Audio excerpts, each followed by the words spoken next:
মেজো মামার বাড়িতে গিয়ে কী করলাম সেই ভিডিও নিয়ে চলে এলাম আবার তোমাদের সাথে।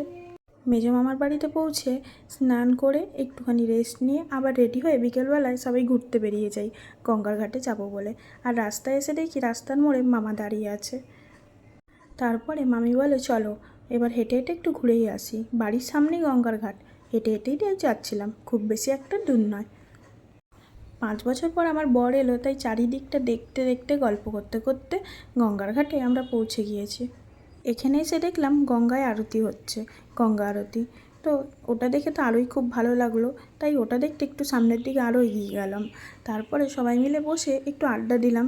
তার একটু 12 ভাজা বিক্রি হচ্ছিলো, ওখানে বসে বসে খেলাম, চা খেলাম। এই গল্প করে রাত্রেবেলায় আবার রিটার্ন বাড়ি ফিরলাম। এখানে অনেকেই বয়স্ক, তারপরে ছোট ছোট বাচ্চা, ছেলে মেয়ে সবাই মিলেই বসেছিল দেখলাম। আরতির সময় বয়স্ক কিছুজন আরও বেশি ছিল ওখানে বসে আরতির সামনে। এরকম একটা সুন্দর জায়গা থেকে বাড়ি ফিরতে তো মন চায় না, তবুও খুব ক্লান্ত লাগছিল। আসলে ভোরবেলায় উঠে বেরিয়েছিলাম, সেই দিন আর এনার্জি দিচ্ছিল না, তার জন্যই বাড়িতে এসে সবাই খাওয়া দাওয়া করে একটুখানি শুয়ে পড়লাম। যদিও ঘুমাইনি, ঘুমাতে ঘুমাতে কিন্তু অনেক রাত হয়ে গিয়েছিল। রাত্রেবেলায় মামি একটা পরোটাও করেছিল আর আলুর তরকারি করেছিল। পরোটাটা কিন্তু এত সুন্দর হয়েছিল, পুরো নরম তুলতুলে। মামির বাড়ি গিয়ে মামির হাতের পরোটাটা আমার কাছে সব থেকে বেশি সেরা লাগলো। মানে ওর স্বাদ আর কোনো কিছুর সঙ্গে হয় না, এরকম আর কি। তারপরে দেখো পরের দিন সকালবেলায় ঘুম থেকে উঠে এই কোকো এসে বসেছিল আমাদের সামনে চেয়ারের উপরে।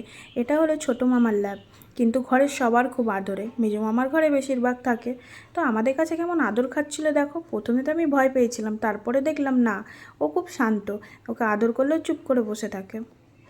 সকালবেলায় উঠে একটু কোকোকে আদর করে মামির সাথে গল্প করে বড় মামির বাড়ি গিয়েছিলাম ঘুরতে। ঘুরে এসে দেখি এই মহারানী রেডি হচ্ছে, উনি যাবেন আলাদা করে ঘুরতে আর আমরা তো বাড়ি ফিরবো। তাই মামি জলদি করে রান্না বান্না সেরে, আর এখানে দেখো কোকো শুয়ে আছে কেমন পাশে, মামি আমাদেরকে খেতে দিচ্ছিল। কারণ কি আমরা তো খাওয়া দাওয়া করে বেরিয়ে যাব, গাড়ি ধরবো, তাই আমরা দুজন এপাশে খেতে বসলাম, আর ও সিনেমা দেখতে যাবে বলে ওই পাশে খেতে বসে গেল।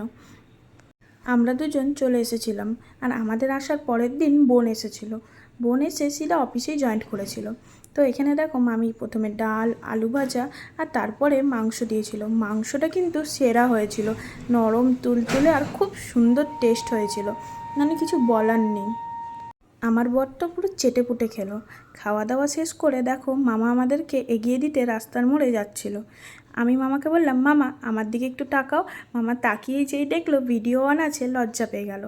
তারপরে দেখো আমরা স্টেশনে পৌঁছে গেলাম। স্টেশন তো পুরো ফাঁকা, আর এখানে স্টেশনে দেখি কাজ চলছিল।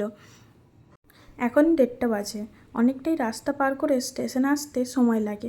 আর ওই দূরে দেখো আমার বর টিকিট কেটে ওপাশ থেকে এপাশে আসছিল। এখন কিন্তু দুপুর 1:30 বাজে। খুব গরমও লাগছিল, আর সেরকম রোদও উঠেছিল, মানে ভীষণ রোদ উঠেছিল আর প্রচণ্ড গরম ছিল। আর আমাদের ফেরার দিন গাড়ি অনেক লেট ছিল। বন্দে ভারত দেখো কত স্লোতে পাস হচ্ছে, মানে যত এক্সপ্রেস ছিল সব দেখি স্লো স্লো করে পাস হচ্ছে। আর লোকাল গাড়ির তো দেখাই ছিল না, লোকাল গাড়ি প্রায় 3:30 থেকে ঢুকতে শুরু করেছে। এরপরে ওয়েট করতে করতে আমাদের গাড়ি ঢোকে, আর সেই গাড়িতে ভীষণ ভিড় ছিল। তারপরে সিধা বাড়ি। আজকের ভিডিওটা এই পর্যন্তই, দেখা হচ্ছে পরের ভিডিওতে।